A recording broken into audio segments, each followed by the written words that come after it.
The train station smelled like diesel and burnt sugar, like every lie Daniel had ever told me. I remember shifting my weight from one foot to the other, the handle of my suitcase biting into my palm as I watched him flash that smile. The one that didn't crinkle his eyes anymore, the one that had become a performance. "Stay here," he said, already stepping back, already leaving. "I'll grab us some water. Back in a minute." I should have known then. His hand brushed my shoulder. A ghost of a touch, like he was afraid I'd stain him. And then he was gone, swallowed by the crowd of strangers rushing toward platforms I couldn't read. The signs overhead blurred into gibberish. The announcements crackled in a language I didn't speak, and I stood there like some obedient dog, waiting for a master who'd already unchained himself. I counted the seconds. Then the minutes. The station clock ticked like a bomb. People brushed past me, a woman laughing into her phone, a child dragging a stuffed bear by its ear, businessmen with their sleek briefcases, all of them with somewhere to be. And me. I had a husband who'd left me holding his luggage like a fucking porter. That's when I noticed it. His watch. The Rolex I'd bought him for our anniversary. To all the time we'll spend together, I'd said, like an idiot, was gone. His wrist was bare. And suddenly, the too quick kiss, the way he'd checked his phone 3 times in 5 minutes, the "just wait here, cat," like I was some inconvenient parcel he'd collect later, it all snapped into focus. A vendor called out, offering coffee in a language I didn't know. I shook my head, my throat too tight to speak. My phone buzzed, an email notification. From Elise Whitmore. Subject, confirmation. Flight 227. My fingers were numb as I opened it. 2 first-class tickets, Zurich to Bali, departing tonight. And then I laughed, a raw, jagged sound that made a passing couple flinch. Because of course it was Elise. Elise with her honey blonde hair and her, "Oh, Daniel, you're so brilliant" size. Elise, who'd just happened to book the same hotel as us in Paris last spring. The train station tilted around me. The noise, the screeching brakes, the garbled announcements, muffled into a dull roar. I looked down at Daniel's briefcase, the one he'd so carelessly left at my feet. "Oh, you stupid man." I crouched, popped the latches. Inside, his backup passport, a folder of company contracts, and a burner phone with one contact. E. The clock ticked. A train hissed on the tracks. And in that moment, I stopped being Catherine, the woman who waited. I became someone else entirely. Time stretched like taffy in that god-forsaken station. The crowds thinned, the light shifted, and still I stood there, gripping Daniel's stupid leather briefcase like it might suddenly sprout answers. My phone screen stayed dark, no frantic calls, no panicked texts asking where I'd gone. Just silence. The kind that crawls under your skin and starts rearranging your bones. A janitor mopped nearby, his bucket sloshing grey water over tiles sticky with gum and spilled coffee. He glanced at me twice, the crazy woman planted by the arrivals board for 3 hours straight, but said nothing. Smart man. I wasn't in the mood for pity. The station's fluorescent lights flickered on as dusk bled through the skylights. Somewhere a child wailed, the sound bouncing off the vaulted ceilings. I envied that kid. At least someone would come running when they cried. Then, a chime from my phone. Not a call, not even a text. Just an automated alert. Your shared cloud storage is almost full. Shared.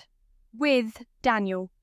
My thumb moved before my brain caught up, jabbing at the notification. Our last synced folder blinked up at me. Business contracts. Private. The kind of bland label designed to make snooping eyes glaze over.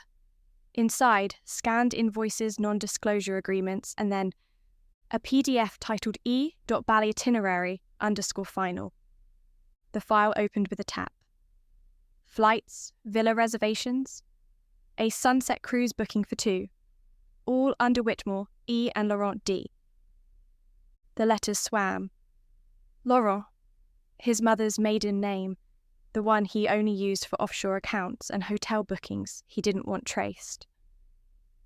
A train screeched into the platform nearby, brakes screaming like they were being murdered.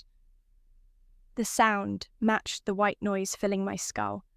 I scrolled further. Dinner reservations at some cliffside restaurant, a spa day, a handwritten note at the bottom.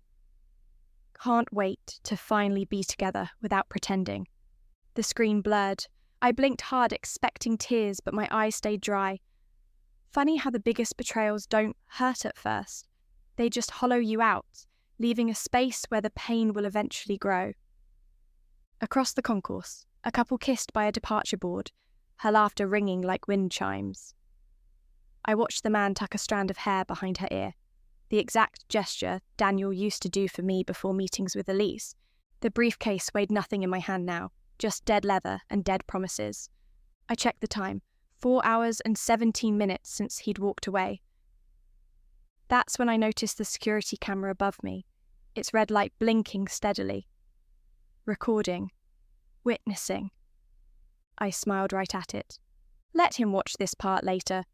The briefcase lock clicked open with satisfying precision. Inside, the contents gleamed under the station's harsh lights, neat, organised, and stupidly incriminating. Daniel had always been meticulous, but arrogance makes even the smartest men careless. His backup passport felt heavy in my hands, the embossed gold letters catching the light. Laurent. Daniel Edward. I traced the raised letters with my thumb, remembering how he joked about getting it for emergencies. I doubted this was the kind of emergency he'd envisioned. Beneath it lay a manila folder thick with contracts. I flipped through the pages, my pulse kicking up as I recognized deal memos from his biggest clients, all marked confidential in angry red stamps. The kind of documents that could sink a company if they fell into the wrong hands, or the right ones. The burner phone at the bottom practically vibrated with potential. A single contact, a single letter. E. I powered it on, my breath coming too fast. The home screen showed 3 missed calls, all from E, and 1 unread text from 20 minutes ago. Where are you? The car's waiting. The words burned through me. The car's waiting. Not our car, the car, as if I'd never been part of the equation. A train announcement blared overhead, last call for the 1915 to Zurich. The universe had a sense of humour. Zurich, where Daniel kept his office, his mistress, his other life. My fingers moved before I could second-guess them. I typed back, change of plans, meet me at the usual place in Zurich. Don't call, send. The reply came instantly. I smiled and shut the phone off. Let Elise panic. Let Daniel scramble. They deserved every second of uncertainty they'd given me tenfold. The ticket counter loomed ahead, its fluorescent sign buzzing like an angry insect. I approached with Daniel's emergency cash in hand, 5,000 euros neatly banded together. The clerk barely glanced up as I slid the bills across the counter. One way to Zurich, first class. The printer whirred, spitting out my ticket. The paper felt like a contract with my new self, one where I made the rules, where I held the power. As I boarded the train, I left Daniel's briefcase on the platform bench, its contents now significantly lighter. The passport and contract stayed with me. The burner phone? That went into the trash with a satisfying clatter. The train doors hissed shut behind me. Through the window, I watched the station lights blur into streaks of gold. Somewhere out there, Daniel was realizing his mistake. Somewhere, Elise was checking her watch. But me, I was already gone. Zurich greeted me with rain-slicked streets and the sterile glow of bank headquarters. The kind of city where money changed hands in whispers, and no one asked questions. Perfect. I checked into a hostel under the name Claire Laurent, close enough to Daniel's alias to feel like poetic justice, far enough removed to avoid suspicion. The room smelled of mildew and industrial cleaner, the mattress sagging like a tired sigh. It didn't matter. I wouldn't be sleeping anyway. The real work began at an internet cafe 3 blocks from the financial district. €20 bought me 3 hours at a terminal in the back corner, where the monitors didn't reflect in the windows. My fingers flew across the keyboard, resurrecting skills from my pre-wife days, when I'd worked in corporate compliance. Daniel's offshore account passwords were exactly where I knew they'd be, buried in the contracts I'd taken, disguised as client reference numbers. The first transfer was small, €5,000 to a new account under Claire Laurent. A test. It cleared in 12 minutes. The second transfer was for $50,000. The screen blinked approvingly. I exhaled for what felt like the first time in days. A shadow fell across my keyboard. That's either the world's most boring porn, or someone's about to have a very bad day. I slammed the laptop shut to find a lanky man with ink-stained fingers holding a chipped mug of coffee. His eyes, sharp behind wire-rimmed glasses, tracked to the corporate logo on my stolen files. "Neither," I said, reaching for my bag. He slid into the adjacent chair without invitation. "Leo," he said, offering a hand. When I didn't take it, he shrugged. "I help people disappear, professionally." The laugh escaped before I could stop it. "I don't need—" "You're using hotel Wi-Fi to embezzle from a man who owns 3 cybersecurity firms." He sipped his coffee. "You need—" Rain tapped against the windows. Somewhere, a printer word. Leo waited, his silence more persuasive than any sales pitch. I reopened the laptop. "How much?" His smile revealed a chipped canine. "For you, free." He tapped the logo on my files. "My sister worked at their London office. Last I heard, she's in Bali with some asshole's mistress." The universe didn't just have a sense of humour, it had perfect timing. By dawn, Claire Laurent had a birth certificate, a tax ID, and a backdated rental history. By week's end, she'd exist in every database that mattered. Leo's fingers danced across 3 keyboards simultaneously, weaving my new identity into the fabric of bureaucracy. "One last thing," he said, handing me a prepaid phone. "The trick to being a ghost?" He powered it on. "Never haunt the same place twice." Outside, the first bankers hurried to work, umbrellas bobbing like black mushrooms. I pocketed the phone and stepped into the crowd. Catherine was dead. Long live Claire.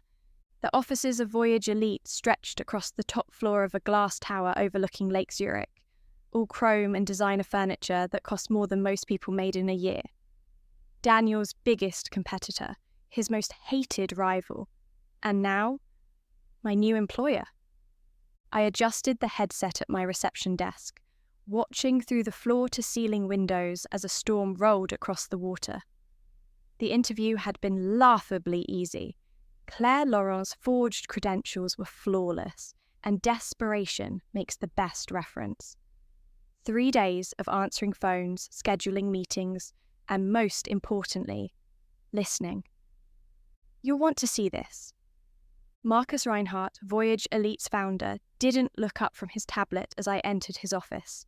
The screen displayed a breaking news alert. Laurent travel stock plummets 12% after confidential client list leaks. I arranged my face into polite concern. "That's terrible." Marcus's grin was all teeth. "Isn't it?" He tossed the tablet aside. "Someone just handed us their entire playbook." The elevator pinged behind me. 2 men in tailored suits strode in, their voices sharp with excitement. "The files are authentic," the taller one said. "Every VIP client, every negotiated rate, even their acquisition targets." I poured coffee with steady hands, the steam curling like smoke signals. The mug trembled slightly as I set it before Marcus, not from nerves, but from the sheer effort of not laughing. Daniel's precious files, his crown jewels, currently being dissected by the people he hated most. My phone buzzed in my pocket. "Leo." "He's on the move. Just landed at the airport." Marcus was still talking. "Could approach their Asian partners directly now. Cut them out completely." The storm hit the windows in a sudden downpour, turning the lake into a churning, grey beast. Perfect weather for chaos. "I found something else," I said softly. All eyes turned to me. Opening my laptop, I projected to the screen a series of emails between Daniel and a Dubai sheikh, the kind that hinted at certain flexible interpretations of international trade laws, the kind that got companies investigated. Marcus's coffee cup froze halfway to his lips. "Where did you—" A friend in IT noticed anomalies in their server backups. The lie slid out smoothly. "It seems Laurent Travel has been cutting corners." The room went quiet except for the drumming rain. Then Marcus set down his cup with a decisive click. "Call legal and the press." His gaze met mine, something new flickering in it. Respect. "Claire, isn't it? You just earned yourself an office." Outside, lightning split the sky. Somewhere across the city, Daniel would be stepping into a boardroom firestorm. I smiled and reached for the phone. Let the games begin. The resignation letter landed on Daniel's desk at 8:17 a.m. I knew the exact time because his CFO's assistant, a nervous woman named Greta who hated Elise, sent me a photo of the moment Daniel read it. His face, normally so carefully composed, twisted into something unrecognizable. "Effective immediately," the letter read. "I cannot, in good conscience, continue as CFO given the financial irregularities." Leo had done beautiful work with those irregularities. Phantom transactions, offshore transfers with Daniel's digital fingerprints all over them. A paper trail so obvious even the most incompetent auditor would spot it. By noon, the first news vans clustered outside Laurent Travel's headquarters. I watched the live feed from my new office, a modest space with a view of the building across the street where Daniel's silhouette paced behind his blinds. My phone lit up with another message from Greta. "Board emergency meeting. Elise just got escorted out by security." I sipped my espresso, savouring the bitter tang. The Bali photos had surfaced at just the right moment. Elise sunbathing on a yacht while company funds mysteriously paid for the charter. The timing was too perfect to be coincidence, and corporate sharks smell blood faster than piranhas. Marcus appeared in my doorway, tie loosened, eyes bright with victory. "You seeing this?" He tossed his phone onto my desk. The screen showed a Bloomberg alert. Laurent Travel Board votes to suspend CEO pending investigation. "I heard they're bringing in forensic accountants," I said mildly. Marcus laughed. "That company won't survive the week." He leaned in, smelling of expensive cologne and Schadenfreude. "We're hosting the Kensington Group tomorrow. Your work on the Laurent files impressed them." The Kensington Group, Daniel's most loyal investors. "I'd be honoured," I said. When Marcus left, I opened my bottom desk drawer. Inside lay a manila envelope, the one I'd mailed myself from the train station that first night. Daniel's passport stared up at me, his smug photo now a relic of a life collapsing in real time. My computer pinged. An encrypted email. From Leo, intercept successful. His personal accounts are drained. The numbers flashed on screen. Every hidden offshore account, every secret nest egg. All redirected to untraceable holding companies. All legally inaccessible while investigations continued. I closed the email and pulled up a new browser window. The Voyage Elite website glowed proudly, our new partnerships page featuring 3 former Laurent Travel clients. Outside, the first raindrops hit my window. Across the street, Daniel's office lights flicked off. Somewhere beneath the hum of my computer, beneath the murmur of the news still playing on my second monitor, I thought I heard something break. Maybe a stock price. Maybe a man. I adjusted my blouse and went to prepare for tomorrow's meeting. The private jet's engines whined as we climbed through Zurich's morning haze. Marcus sat across from me, tapping his Mont Blanc against a proposal for our Tokyo expansion, the same city where Laurent Travel had just lost their flagship hotel contract. Kensington committed 30 million, he said, sliding the papers across the mahogany table, on one condition. I didn't need to ask. The investor memo in my lap said it all. Voyage Elite to acquire remaining Laurent assets in Asia. Ice clinked in my orange juice as turbulence jostled us. They want us to eat him whole. Marcus's grin was all teeth. We're just helping the market correct itself. The stewardess brought fresh coffee, her gaze lingering on the financial section spread between us. Daniel's face stared up from the page, older than I remembered, with new lines around his mouth that no amount of airbrushing could hide. The headline read, "Fallen Titan seeks White Knight." I folded the paper and handed it back. We're not knights. By the time we landed, my phone had buzzed 17 times with updates. The most satisfying came from Leo. His penthouse just went into foreclosure. The Tokyo skyline glittered as our motorcade swept into the city. At the peninsula, the concierge greeted me by name, Miss Laurent, and handed over a black envelope.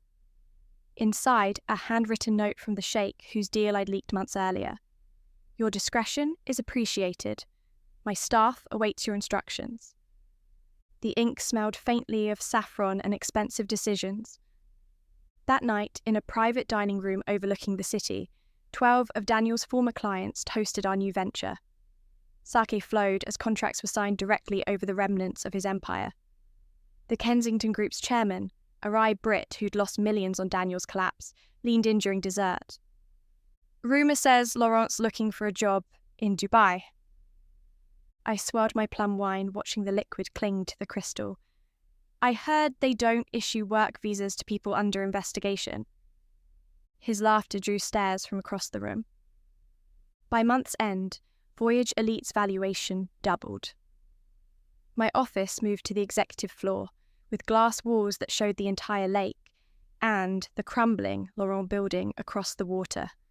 Some mornings, if I arrived early enough, I could see investigators carrying out boxes of files.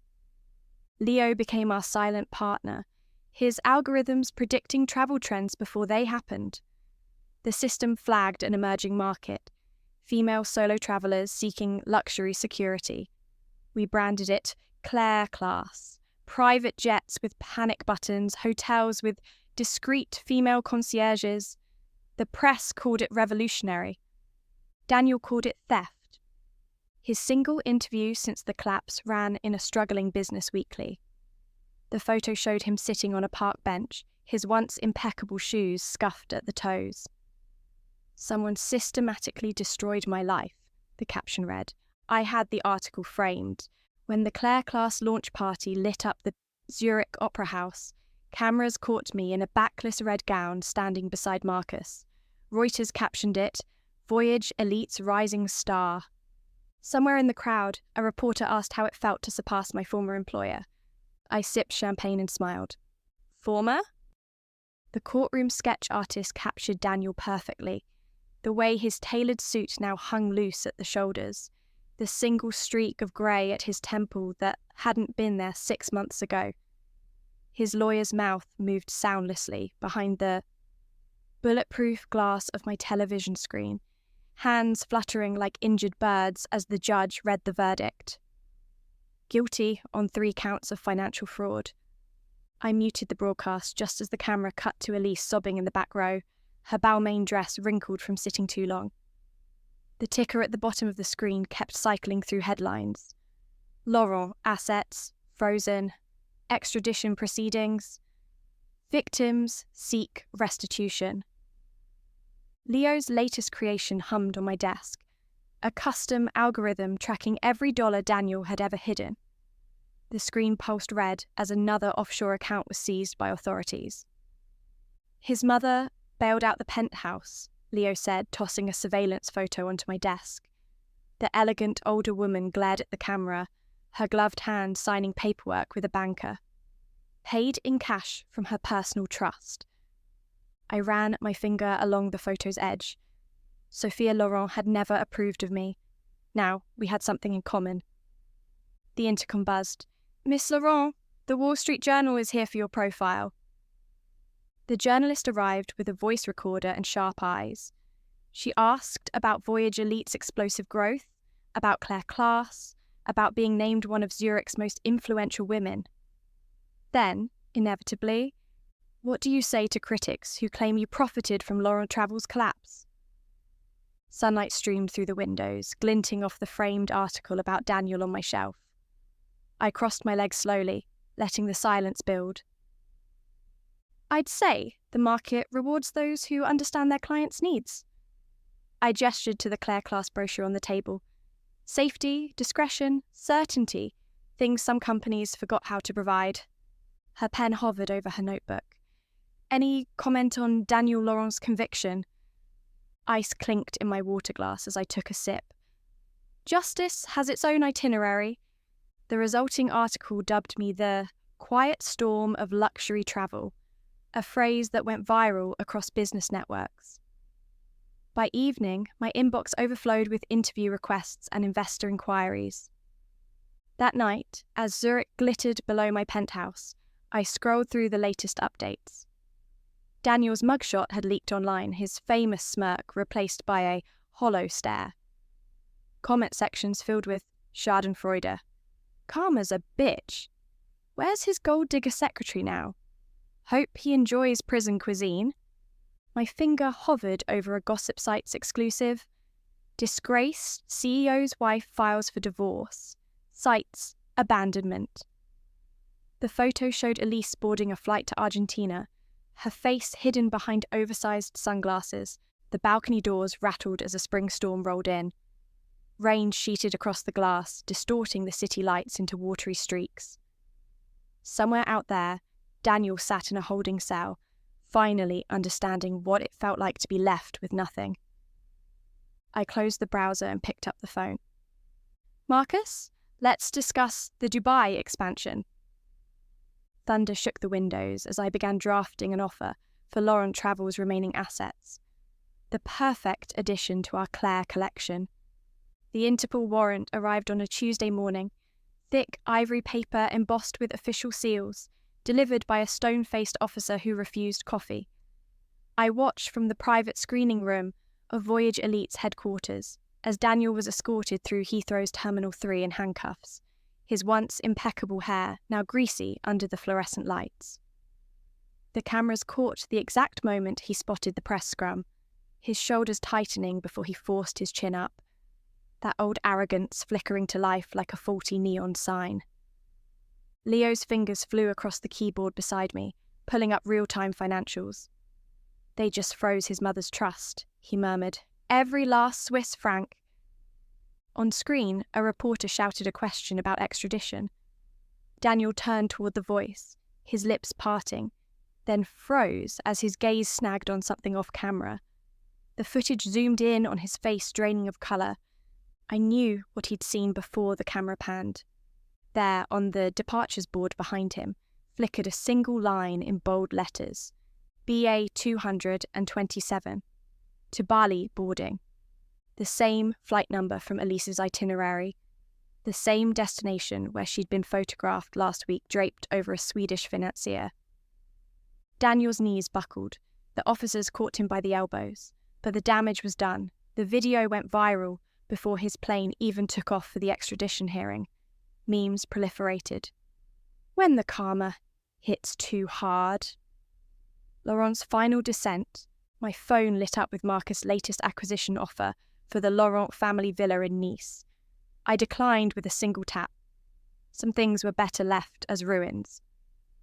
The news cycle moved fast. By afternoon, the BBC was running a segment on female entrepreneurs outpacing old boys clubs, using my Claire Class initiative as their prime example. The reporter called it a masterclass in turning pain into power. I switched off the television as they aired Daniel's perp walk again. The game was over. The house had won. Outside, Zurich sparkled under a merciless blue sky.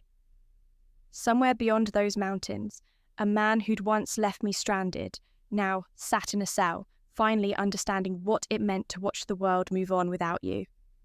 I reached for the champagne flute sweating on the console, then paused. Instead, I poured a glass of mineral water, the bubbles crisp and clean against my tongue. No bitterness, no aftertaste, just clarity. Monaco's harbour glittered like a spilled jewellery box, mega yachts bobbing under the weight of their own opulence.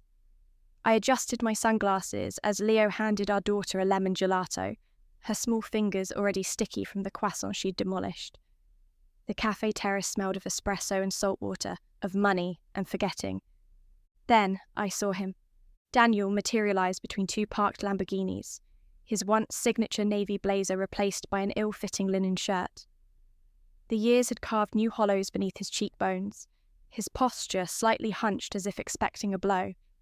He stared at our table with the desperate intensity of a man seeing a mirage. Leo tensed beside me.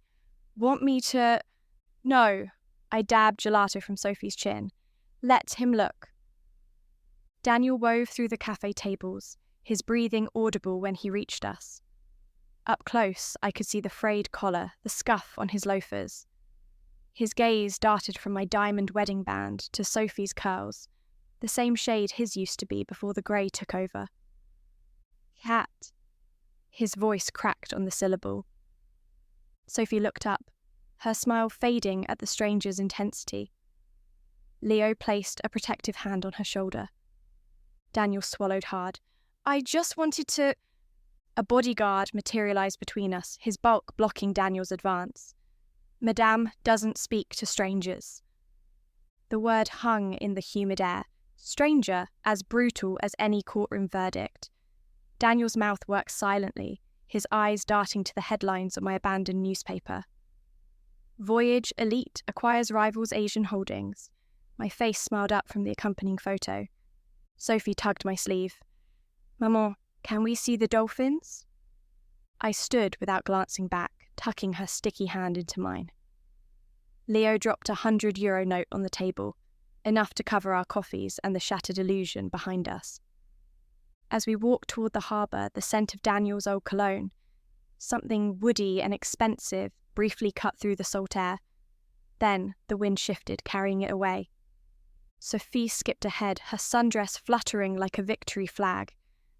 Somewhere behind us, a chair scraped loudly against stone. I didn't turn around. The past was only ever supposed to be a place you visited, never a home. The memoir gala was a sea of champagne flutes and whispered compliments, the kind of event where the air itself smelled like success.